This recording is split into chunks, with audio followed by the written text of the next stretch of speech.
Bismillahirrahmanirrahim. In this video, we are going to learn about the response of the muscle to exercise and athletic training.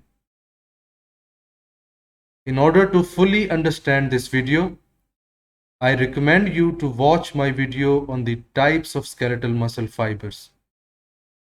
The link for that video is available in the description.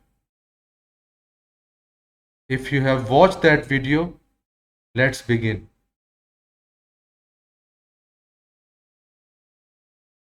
Physical training not only alters the appearance of the skeletal muscles, but also produces changes in the muscle performance. The regularity with which a muscle is used, as well as the duration and intensity of its activity, affects the properties of the muscle. When used actively or strenuously, muscles may become larger or stronger, or more efficient and fatigue resistant. Exercise gains are based on the overload principle. Forcing a muscle to work hard increases its strength and endurance. As muscles adapt to greater demand, they must be overloaded to produce further gains. Inactivity, on the other hand, always leads to muscle weakness.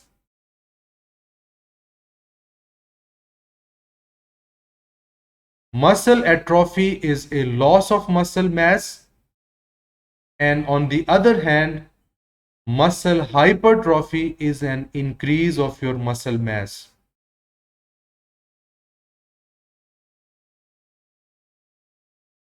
Endurance exercise is of relatively low intensity but long duration, such as swimming, jogging, and fast walking. Endurance exercise increases the number of capillaries surrounding the muscle fibers, as well as the number of mitochondria within the muscle fibers. The fibers synthesize more myoglobin in response to the endurance exercise. These changes occur in all fiber types but are most dramatic in slow oxidative fibers. All these changes lead to an increase in the ability to sustain muscle contraction through oxidative metabolism, and thus result in greater endurance and resistance to fatigue.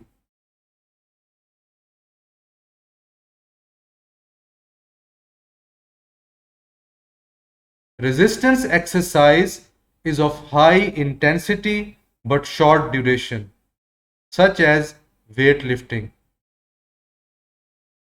Resistance exercise induces hypertrophy in the muscles. The additional muscle bulk largely reflects the increased size of the individual muscle fibers. Vigorously stressed muscle fibers also contain more myofilaments and myofibrils and store more glycogen.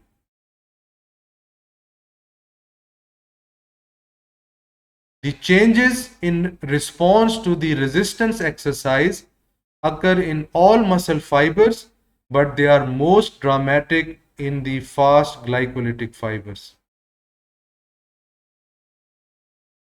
Collectively, these changes promote significant increase in muscle strength and size. Such muscles, although very powerful, have little capacity for endurance and they fatigue rapidly.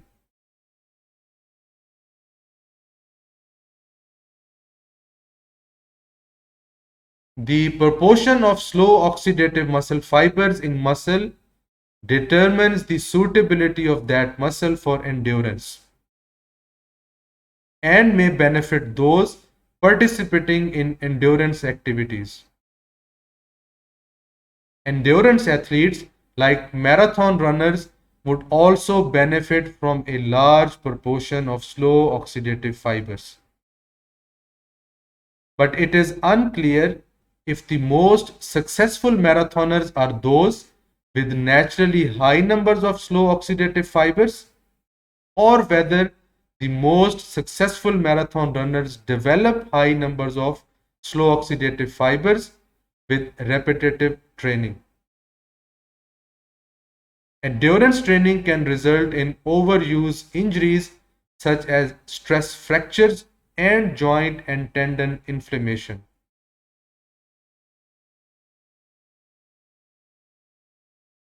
For effective strength training, the intensity of the exercise must continually be increased. For instance, continued weightlifting without increasing the weight of the load does not increase muscle size. To produce ever greater results, the weights lifted must become increasingly heavier, making it more difficult for muscles to move the load. The muscle then adapts to this heavier load, and an even heavier load must be used if even greater muscle mass is desired. If done improperly, resistance training can lead to overuse injuries of the muscle, tendon, or bone. These injuries can occur if the load is too heavy or if the muscles are not given sufficient time between workouts to recover, or if joints are not aligned properly during the exercises.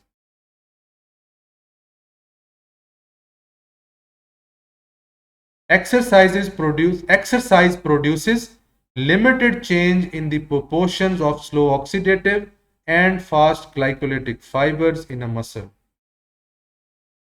Research suggests that even with the extreme exercise training, the change in ratio between slow and fast myosin types in muscle fibers is less than 10%. However, exercise does change the proportion of fast oxidative and fast glycolytic fibers within a muscle. With endurance training, there is a decrease in the number of fast glycolytic fibers and an increase in the number of fast oxidative fibers. The reverse occurs with strength training.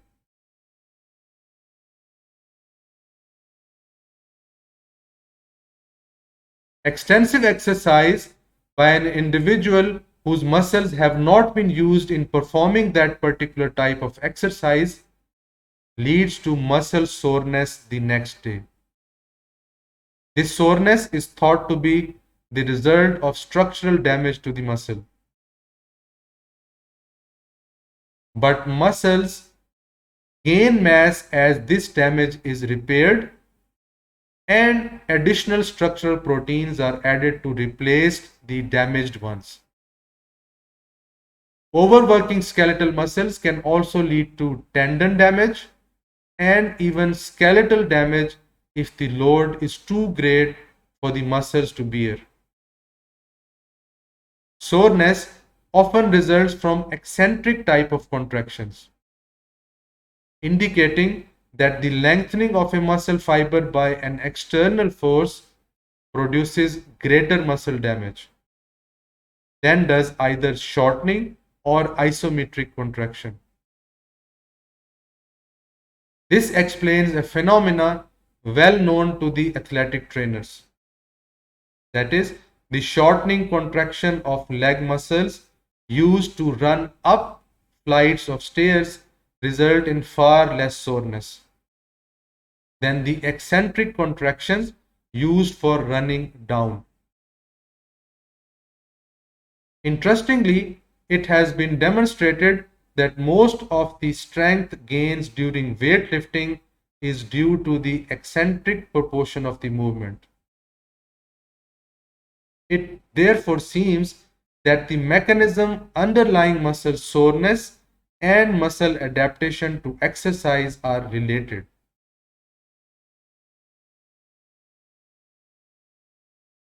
Muscle atrophy is the decrease in size and wasting of muscle tissue.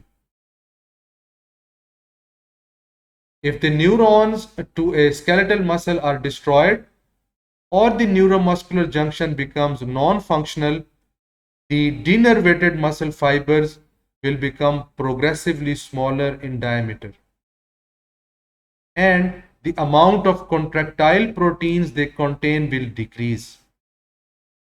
This condition is known as denervation atrophy. A muscle can also atrophy with its nerve supply intact. If the muscle is not used for a long period of time, as when a broken arm or leg is immobilized in a cast. This condition is known as disuse atrophy. Finally, age-related muscle atrophy is called sarcopenia. Thanks for watching and listening. Do share this video with your friends and colleagues. If you like this video, subscribe to this channel for watching more videos.